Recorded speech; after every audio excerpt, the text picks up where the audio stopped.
We tried to lead with something more insightful than big ol' honkin' pickup truck, but that is pretty much the best way to describe the third generation Toyota Tundra. It's big. Very big. Every aspect of it seems purposely designed to outscale the domestic competition once and for all. In fact, I don't think the pictures do it justice, and I took them. It almost has the look and feel of a 3/4 ton Ford Super Duty. It's as if Toyota overshot the half-ton class on purpose and landed in a 5/8 ton class of 1.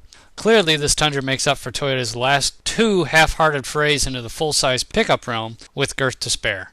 But there's more to being a successful pickup truck than size. Has Toyota done their homework? Obvious styling points first. Size. It's big, but so is every full-size truck out there. Probably bigger than they need to be. If fingers must be pointed, look in the direction of the Dodge camp. The Ram started the bigger-than-you battle back in '94, but nonetheless, this Toyota does what neither of its predecessors have done, command some presence on the road. Overall, the truck is fairly sharp, with just a few features out of place. The headlights and fog lights fit the bill, the fender stampings are substantial and muscular, but the taillights seem to be bulging obnoxious just for the sake of it.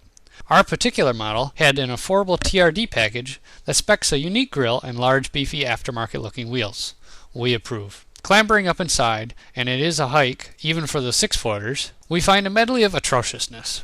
We're going to just go ahead and suggest we toss this one back to the drawing board. We weren't fans of the Tundra interior when it debuted in 2007, and with a few years and a lot of mileage on the design, it hasn't improved. Look around and you'll conclude the interior designer had a problem with commitment. The Tundra cabin features every color, texture, and material in the Toyota Interiors catalog. In front of the driver we have an organic-shaped, gray-painted panel featuring sunken gauges inspired by the Tusken Raiders from Star Wars. The center stack is a glossy piano black and features 4 large silver plastic knobs which match nothing else in the cabin and shoot across the midline away from the driver, forcing a stretch from shorter operators. The passenger gets to look at a very squared-off, ill-fitting airbag cover and a large glove box door. The driver airbag is a completely different color from the steering wheel, which happens to be wrapped in leather that feels suspiciously like urethane.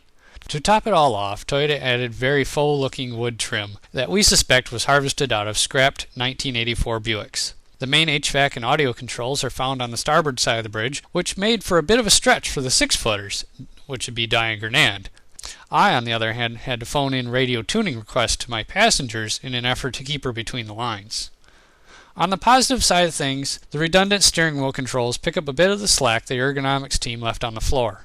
We also found the seats to be quite comfortable, and the rear seat accommodations had a bit more legroom than we expected, considering this was the double cab and not the full crew max. The massive center console provides ample storage and can even function as a hanging file folder repository for those who work out of their trucks. One will also note that Toyota has seen fit to label nearly all storage cubbies so as to inform you what the appropriate item is to store there.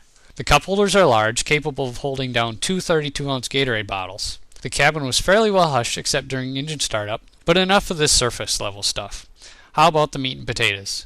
Our Tundra came equipped with a 310 horsepower and 327 pound-feet of torque 4.6-liter V8 engine, coupled to a 6-speed automatic transmission. Equipped with a 410 rear differential, which includes a 9.5-inch ring gear, this truck is rated to tow 8,900 pounds.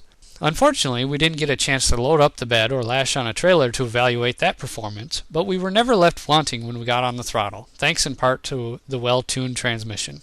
First gear is aggressive and gets the big Tundra out of the hole in a hurry.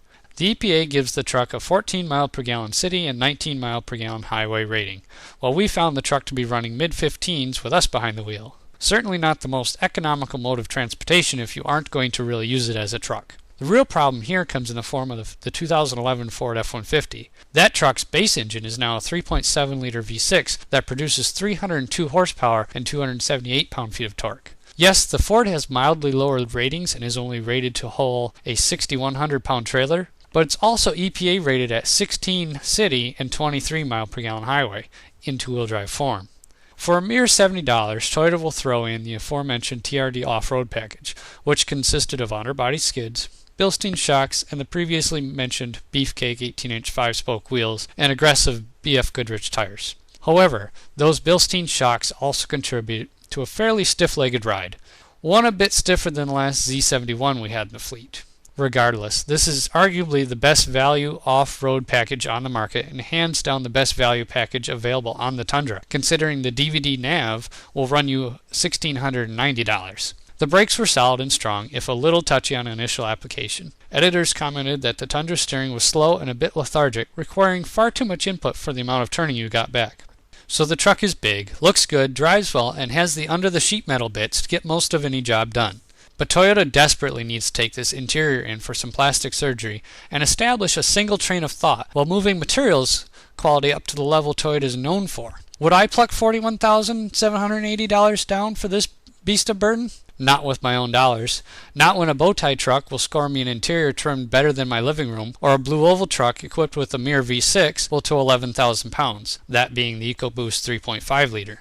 But for Camry, Corolla, and Sienna owners too timid to test the waters of domestic truckdom, this is your big ol' honkin' pickup truck. Well, that's all I've got for you tonight, folks. Keep reading everything automotive at automotivetrends.com. Good night, and God bless.